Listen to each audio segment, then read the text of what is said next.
Most projects don't really have a configuration system. They have a pile. There's a .env files for variables, a Makefile or a just file for tasks, a handwritten CI workflow that tries to stay in sync with both, and secrets living in a fourth place, a password manager, cloud store, or, worst case, accidentally committed. Nothing validates any of it. The pieces drift apart the moment someone changes one without the others. No env production. Spelled wrong. It's perfectly valid text right up until production breaks. cuenv replaces that pile with a single typed file. cuenv is a single static binary.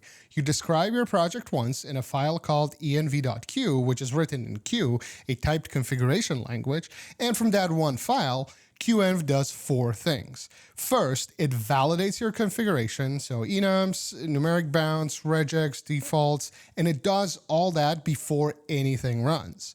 Second, it resolves your secrets at runtime, so secrets can come from 1Password, AWS, GCP, or any CLI, and then cuenv will also redact them from the output.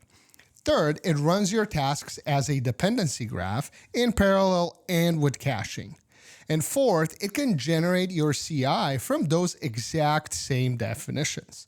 So you have one source of truth, you have your environment, your tasks, and your CI that can't really fall out of sync because it all comes from a single and the same file. Now here's the property that ties it all together. Every change goes through Q evaluation first. If anything is invalid, there's a bad enum, a missing field, a misspelled dependencies, it will stop. So none of the commands will run, which will give you the opportunity to fix the issue and then rerun it. If it's valid, the cuenv resolves your environment and secrets and then runs the task graph. Invalid configuration will never reach a command. Let's take a look at a couple of demos. So I'll start from an empty directory. cuenv projects are just standard Q modules, so you can initialize them with qmod init and then pull in the cuenv schema, and that will give you the types like hash project and task. Now the whole project is a one env.cue file. Here's a typed environment block. Look at the node_env. So it's not just a string, it's an enum. It's development, staging, or production, and then defaulting to development. Anything else for this specific value would be an error. So if I run cuenv env print, this will resolve and print the environment. There's the node env port and the URL that's built from the other two values. You can also get a JSON output as well.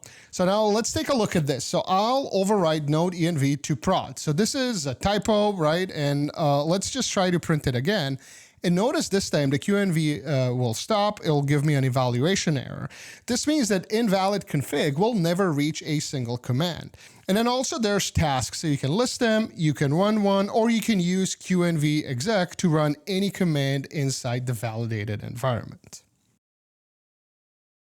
Let's look at a second demo where we'll use cuenv to replace the Makefile.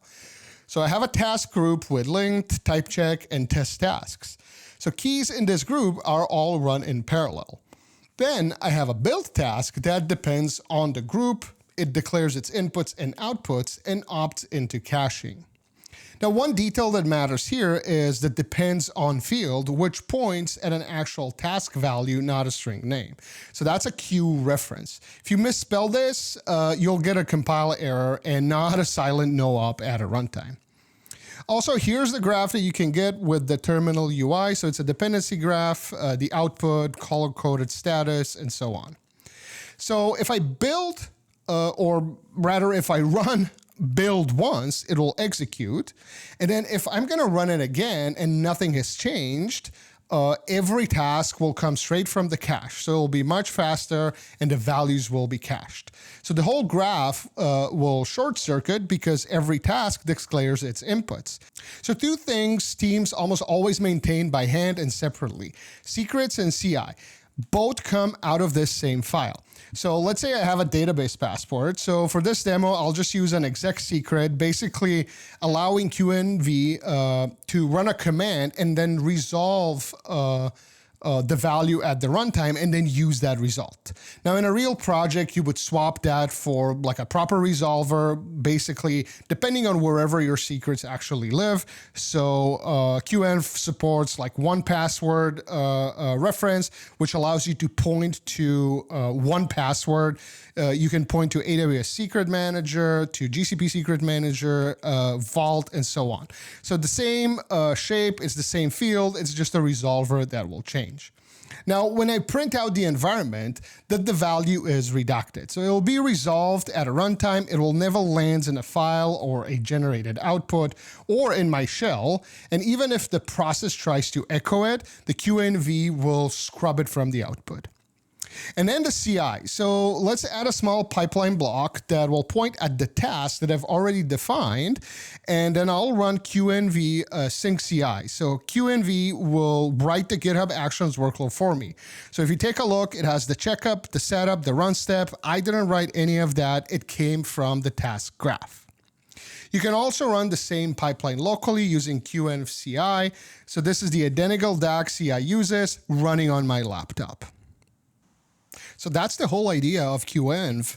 You get one typed file for your whole project, your environment, your secrets, your tasks, and your CI validated before anything runs, and then identical running on your laptop or in the CI.